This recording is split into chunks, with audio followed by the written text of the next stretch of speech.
अस्सलाम वालेकुम mothers. 6 month baby development milestone, 6 month baby feeding schedule, 6 month baby sleeping schedule, 6 month baby physical development, 6 month baby brain development, 6 month baby toys crawling, 6 month baby health issue है हमारी आज की video का topic. तो आप हमारी video को and तक देखें, हमारे चैनल मदर डायरी को सब्सक्राइब कर लें, वीडियो को लाइक और शेयर कर दें। तो चलिए स्टार्ट करते हैं। आगे बढ़ने से पहले मैं आपको ये बताना चाहूँगी कि इस वीडियो में जो बेसिक चीज़ें हम आपको बताएंगे उससे ऑनवर्ड उनकी डिटेल वीडियो हमारे चैनल पर मौजूद है। तो आप अपनी हर परेशानी का हल हमारे चैनल से ले सकती हैं। आप हमारे चैनल को विजिट करें। तो इन बेसिक इन्फॉर्मेशन की डिटेल्स के लिए आप हमारे चैनल को विजिट जरूर करें। सबसे पहले बच्चे का वेट और हाइट डिस्कस कर लेते हैं। 6 मंथ पे आपके बच्चे का वेट उसके बर्थ वेट से डबल होना चाहिए। इस टाइम पे आपके बच्चे का आइडियल वेट 7.9 kg हो सकता है। बच्चे की हाइट 67.6 सेंटीमीटर होनी चाहिए। अब बात कर लेते हैं बच्चे के फीडिंग शेड्यूल की। 6 मंथ में आपके बच्चे को हर 4 से 5 घंटे में 8 ounce दूध लेना चाहिए। आप अपने डॉक्टर के रिकमेंडेशन से अपने बच्चे को सॉलिड फूड स्टार्ट करवा सकती हैं। सॉलिड स्टार्ट करवाने के कुछ साइंस आपका बच्चा शो करे तो आप उसको सॉलिड स्टार्ट करवा दें। लाइक वो अपने हेड को अच्छे तरीके से होल्ड कर ले।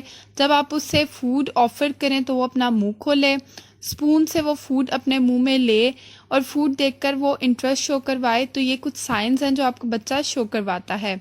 अब कौन कौन सी चीज़ें आप अपने बच्चे को फीड करवा सकती हैं? चावल, चूरी, साबूदाना, सूजी, खीर, खिचड़ी, अंडा, आलू, ये सब आप अपने बच्चे को स्टार्ट में शुरू करवा सकती हैं। स्टार्ट में आपने सेमी सॉलिड फूड से स्टार्ट लेना है। आप अपने बच्चे को प्यूरी फॉर्म में हर चीज़ खिलाएं, उसको बहुत ही सॉफ्ट और लिक्विडी सी फॉर्म खिलाएं, उसको बहुत ज़्यादा हार्ड चीज़ स्टार्ट मत करवाएं। हमेशा अपने बच्चे को फ्रेश फूड दें, खुद घर पर बनाकर हर चीज़ अपने बच्चे को खिलाएं। आप किसी भी चीज़ से स्टार्ट ले सकते हैं। एक टाइम पे आप अपने बच्चे को एक फूड खिलाएं।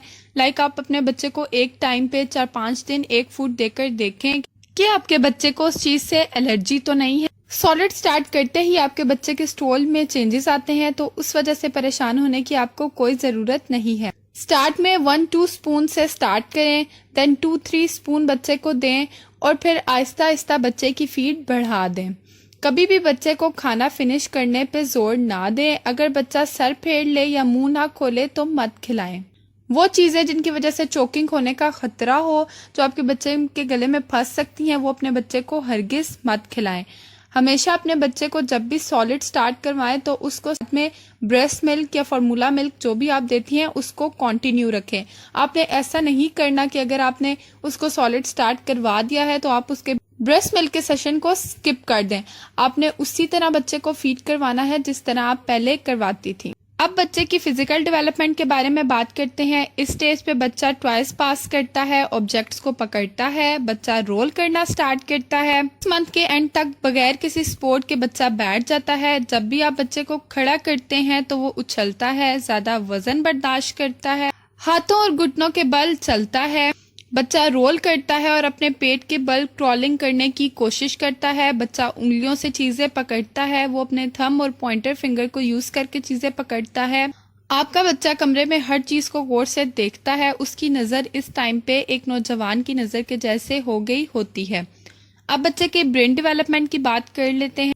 इस टाइम पे बच्चा डिफरेंट आवाज़ें निकालता है। बच्चा इमोशन को एक्सप्रेस करता है। अगर वो खुश है तो खुशी को शो करवाएगा, अगर उसको कोई डिस्टर्बेंस है तो वो उसको शो करवाएगा, अगर उससे गुस्सा है वो गुस्से को शो करवाएगा।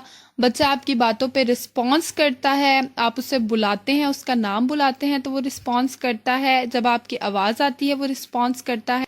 इस टाइम पे बच्चा अपने पेरेंट्स के फेस को पहचानता है। बच्चा किसी गैर को देखकर रिस्पॉन्ड करता है। जैसे कभी कभार वो बहुत खुश होता है, कभी वो डर जाता है, रोता है और पीछे हटता है। बच्चा इस टाइम पे मिरर देखना पसंद करता है। बच्चा डिफरेंट साउंड्स पे रिस्पॉन्ड करता है।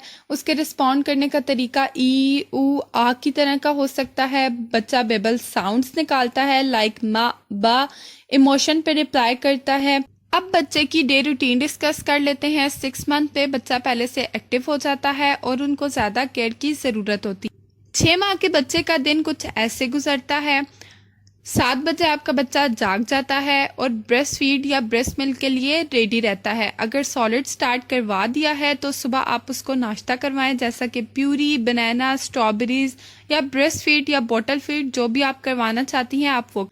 9 बजे आपका बच्चा फर्स्ट नैप लेता है, जो कि 45 मिनट से 1.5 घंटे तक की हो सकती है।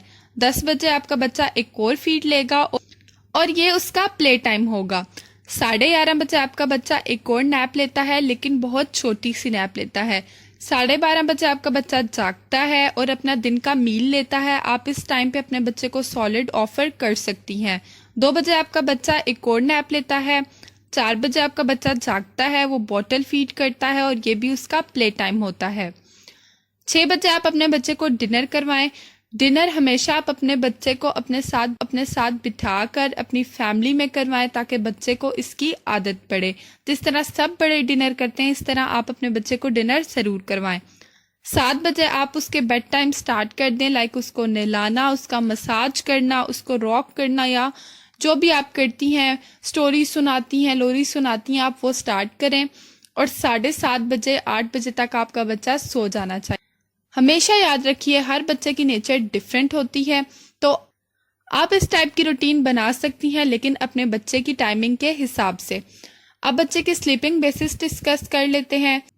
6 माह में आपका बच्चा रात में सोता है, सिर्फ फीड के लिए जागता है और दिन में आपका बच्चा 2-3 नैप्स लेता है। अगर आपका बच्चा रात में लेट सोता है या नहीं सोता, तो इसके लिए आपको परेशान होने की ज़रूरत नहीं है। आप अपने बच्चे की इस टाइम पे रूटीन बनाएं। जिस तरह आप अपने बच्चे की रूटीन बनाएंगी, वो उसी तरह से सेटल हो जाएगा। कुछ प्रॉब्लम्स हो सकती हैं जिसकी वजह से आपके बच्चे की स्लीप डिस्टर्ब हो रही है, जैसा कि टीथिंग एक नेचुरल प्रोसेस है जो कि हर बच्चे के साथ होता है, जिसमें हर बच्चा तकलीफ से गुजरता है। कुछ बच्चों के बहुत ही जल्दी टीथ निकल आते हैं, तो कुछ बच्चों के बहुत देर से आते हैं। तो टीथिंग का प्रोसेस आपके बच्चे की नींद को डिस्टर्ब कर सकता है। सेकंड नंबर पे आपका बच्चा 6 मंथ पे रोलिंग करना स्टार्ट कर देता है, तो आपको रात के टाइम, खसूसी रात के टाइम, बहुत ज़्यादा आपको केयर की ज़रूरत होती है कि कहीं बच्चा आपका सोते हुए रोल ना करे और कहीं वो बेड से गिर ना जाए। आप अपने बच्चे को आप स्वेडल करना छोड़ दें, उसको लूज छोड़ें ताकि वो भी फ्री रहे। कमरे का टेम्परेचर नॉर्मल रखें। अगर सर्दी है तो उस हिसाब से अपने कमरे का टेम्परेचर रखें। अगर गर्मी है तो अपने बच्चे को बहुत ज़्यादा कपड़े मत पहनाएं। अपने बच्चे को बहुत ही लूज से, लाइट से कपड़े पहनाएं ताकि उन्हें गर्मी का एहसास ना हो। अब बच्चे के हेल्थ इशू पे बात कर लेते हैं। बच्चों का बीमार होना, नज़ला ज़ुकाम होना, मोशन होना आम सी बात है, लेकिन अब ये माँ को पता होना चाहिए कि किस टाइम पे उन्हें डॉक्टर की ज़रूरत पड़ सकती है। बच्चे को अगर 100 से 101 बुखार हो तो आप बच्चे को घर पर ट्रीट दें, पैनाडोल दें। अगर आपके बच्चे का नाक बहुत ज़्यादा बह रहा है तो उसे दालचीनी और लौंग का कावा दें। 3-4 दिन में आपका बच्चा बिल्कुल ठीक हो जाएगा। अगर आपके बच्चे का नाक बंद है तो न्यूबिलाइज़र का यूज़ करें, उसे स्टीम दें। अगर न्यूबिलाइज़र नहीं है तो आप पानी को गर्म करके टॉवल सर पे रख के अपने बच्चे को गोद में लेकर बैठें और उसको स्टीम दें।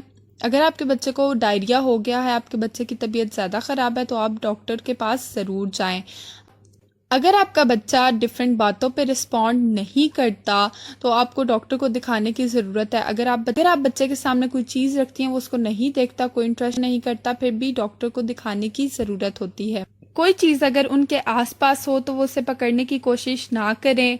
आपके प्यार पे रिस्पॉन्स ना करें, साउंड्स पे रिएक्ट ना करें, चीज़ों को ना पकड़ें जैसा कि रिटल्स और स्टफ एनिमल्स को मुंह में ना लें, बोलें भी ना, आवाज़ भी ना निकालें, रोल भी ना करें, हैप्पी नॉइसेस भी ना निकालें, सर आसानी से मूव ना कर सकें। और अगर आपका बच्चा वेट गेन नहीं कर रहा तो इन सूरतों में आपको डॉक्टर को दिखाने की ज़रूरत है। 6 मंथ में आपके बच्चे को टॉयज में रेटल्स चाहिए जो डिफरेंट नॉइज प्रोड्यूस करते हैं, इससे आपका बच्चा खुश होता है। इस टाइम पे आप अपने बच्चे को सॉफ्ट टॉयज भी दे सकते हैं। सेफ्टी मेजर्स डिस्कस कर लेते हैं। जैसा कि बेबी वॉकर से गिरने का बहुत ज़्यादा खतरा होता है, तो बेबी वॉकर में डालकर बच्चे को अकेला हरगिज मत छोड़ें, स्पेशली स्टेयर्स के पास। बेबी वॉकर का यूज़ कम करें। इसको यूज़ करने के बजाय आप खुद से बच्चे को खड़ा होना सिखाएं। अगर आप बच्चे को कार में बिठा रहे हैं तो बच्चे को कभी भी फ्रंट सीट या एयर बैग के आसपास मत बिठाएं। जब बच्चा क्रॉल स्टार्ट करे तो सफाई अच्छे से करें, क्योंकि बच्चा हर चीज़ मुंह में डालता है, उसका टीथिंग प्रोसेस भी चल रहा होता है और बच्चा चीज़ों से मानूस होता है, हर चीज़ मुंह में लेने की कोशिश करता है। तो कोशिश करें कि बच्चे के आसपास कोई ऐसी चीज़ ना हो जिन पर जर्म्स लगे हों। बच्चे का टीथर अगर आपने दिया हुआ है तो उसको बॉईल करें ताकि उसके जर्म्स ख़त्म हो जाएं। इसी तरह पेसिफायर के साथ भी करें और बच्चों के खिलौने भी बॉईल करें ताकि उनके साथ कोई भी जर्म्स ना रहें। इस एज में बच्चा रोल करता है, अपनी बेली के बल पे चलता है, क्रॉल करने की कोशिश करता है, तो आप ट्राई करें कि उसको ऐसी जगह पे डालें जहाँ से वो गिर ना सके, गिरने का ख़तरा ना हो। जैसा कि बच्चा हर चीज़ से मानूस होता है तो बच्चा डिफरेंट चीज़ें पकड़ना स्टार्ट करता है। फॉर एग्जांपल, जैसे बच्चे के आसपास आप गरम कप ना रखें, कोई गरम चीज़, फ्राइंग पैन वगैरह, गरम सालन या कोई भी गरम चीज़ मत रखें जिससे बच्चे के जलने का ख़तरा हो, या कोई भी ऐसी चीज़ जिसमें इलेक्ट्रिसिटी हो वो बच्चे के आसपास हरगिज़ मत रखें। तो ये थी हमारी आज की वीडियो। उम्मीद करती हूँ आपको पसंद आई होगी। कमेंट बॉक्स में ज़रूर बताएं कि आपको हमारी वीडियो कैसी लगी। हमारे चैनल मदर डायरी को सब्सक्राइब कर लें, वीडियो को लाइक और शेयर कर दें, बेल आइकन भी प्रेस कर दें ताकि आपको हमारी हर वीडियो को नोटिफिकेशन मिलता रहे। अपना बहुत बहुत ख्याल रखें, हमें अपनी दुआओं में याद रखें। अल्लाह हाफिज़।